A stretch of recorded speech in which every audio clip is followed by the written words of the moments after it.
Hey everyone, welcome to Raj economics and commerce classes. मैं हूं नीरज कुमार और मैं आप लोगों के पास आ गया हूं एक बहुत ही इंपॉर्टेंट टॉपिक को लेकर के, जिसमें मैं डिस्कस करने वाला हूं आज एब्सोल्यूट इनकम हाइपोथेसिस या फिर एआईएच के बारे में। क्या कंजम्पशन फंक्शन से रिलेटेड जितने भी हाइपोथेसिस हैं उन सबको एक वन बाय वन में डिस्कस करूंगा, है ना। तो आप लोग हर एक वीडियो को अच्छे से देखिए। क्लियर? याद रखिएगा, ये मैक्रो इकोनॉमिक्स का पार्ट है। ये आप कॉम्पिटिटिव एग्जामिनेशन के साथ साथ ध्यान रखिएगा एकेडमिक के क्लासेस के लिए भी बहुत ही इंपॉर्टेंट टॉपिक है। ठीक है? अगर आप चैनल पे नए हैं सब्सक्राइब कर लीजिए, तो अगर सब्सक्राइब कर चुके हैं तो बहुत बहुत धन्यवाद। तो आगे बढ़ते हैं। कहता है एब्सोल्यूट इनकम हाइपोथेसिस की बात करें तो ये दिया गया केन्स के द्वारा, है ना। कहता है केन्स का कंजम्पशन फंक्शन जो है उसे ही हम लोग कहते हैं एब्सोल्यूट इनकम हाइपोथेसिस। ठीक है। कहता है his statement of relationship between income and consumption was based on fundamental psychological law, है ना। देखिए, ये जो केन्स ने पहले जो रिलेशन दिया है ना, केन्स ने रिलेशनशिप स्टैब्लिश किया है इनकम और कंजम्पशन के बीच में। इनका कहना है जैसे जैसे कंजम्पशन मतलब इनकम बढ़ेगा कंजम्पशन भी बढ़ेगा, but the rate of increase in consumption will be less then increase in income. मतलब ध्यान रखिएगा, जिस रेट से इनकम बढ़ेगा ना उस रेट से कंजम्पशन जो है वो हमारा नहीं बढ़ेगा। ठीक है, मतलब change in income will be greater than change in consumption. ठीक है, याद रखिएगा। क्लियर? तो ये साइकोलॉजिकल, ये फंडामेंटल साइकोलॉजिकल लो है, उसी पे बेस्ड है, राइट। तो अब एब्सोल्यूट इनकम हाइपोथेसिस में इन्होंने क्या कहा इनका कहना है consumption is a stable function of current income. मतलब हमारा जो कंजम्पशन होगा ना, अभी मैं जो कंज्यूम कर रहा हूं, it will depend upon my current income only. ये किस पे डिपेंड करेगा? सिर्फ और सिर्फ करंट इनकम पे।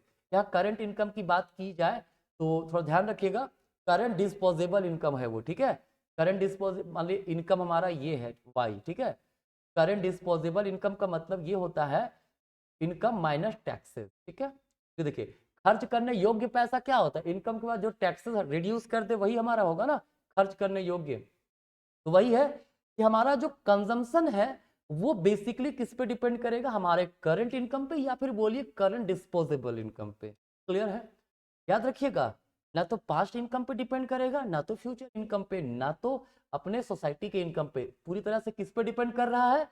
करंट इनकम पे। Current consumption will depend upon current income.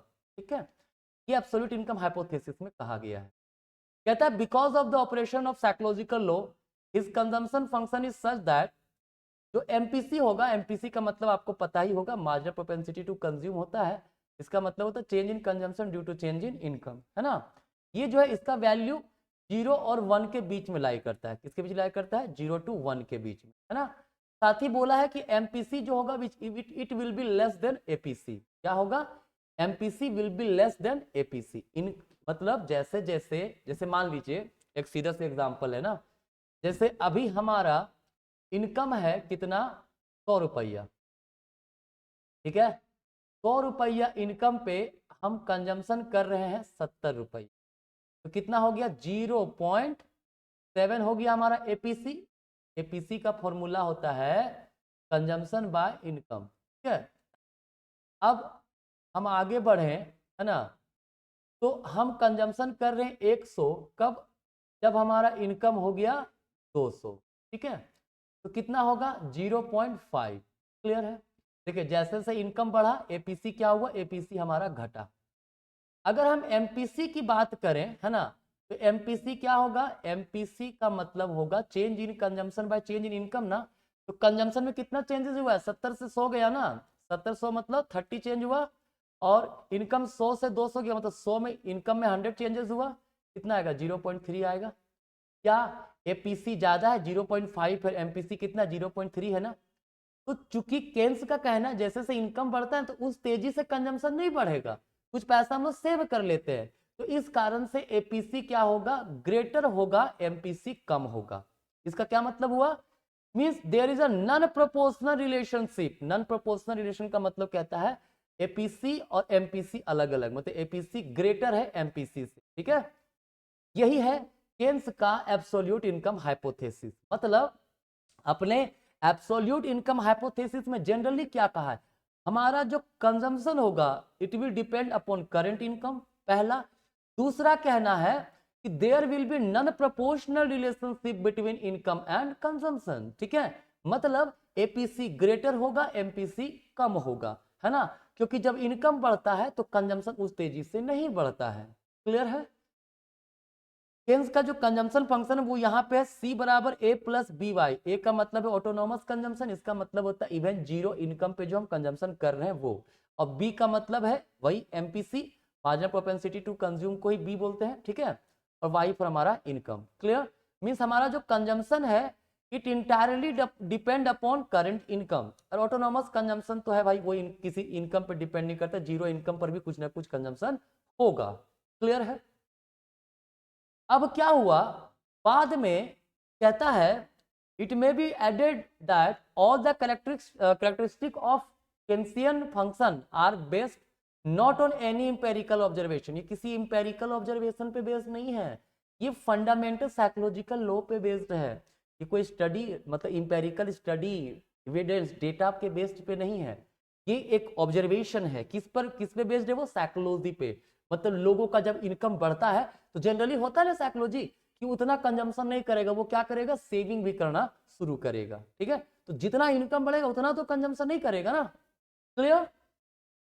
अब आगे क्या हुआ, साइमन कुजनेट ने कुछ फाइंडिंग किया, उसको डाउट हुआ केन्स की हाइपोथेसिस पे। उन्होंने, साइमन कुजनेट याद रखिएगा 1971 में उन्हें नोबेल प्राइज मिला था इकोनॉमिक्स में, ठीक है। वो लॉन्ग पीरियड का डेटा कलेक्ट किए, कब से 1869 टू 1929, ठीक है। उनका जो डेटा है इसको हम लोग कह सकते हैं लॉन्ग रन डेटा, और यह सेकुलर टाइम सीरीज डेटा बोल सकते हैं, ठीक है, याद रखिएगा। This data indicate no long run change in consumption despite a very large increase in income during the said period। कहता है कंजम्पशन में कोई चेंजेस नहीं हुआ, कंजम्पशन एक गति से चलता जा रहा है।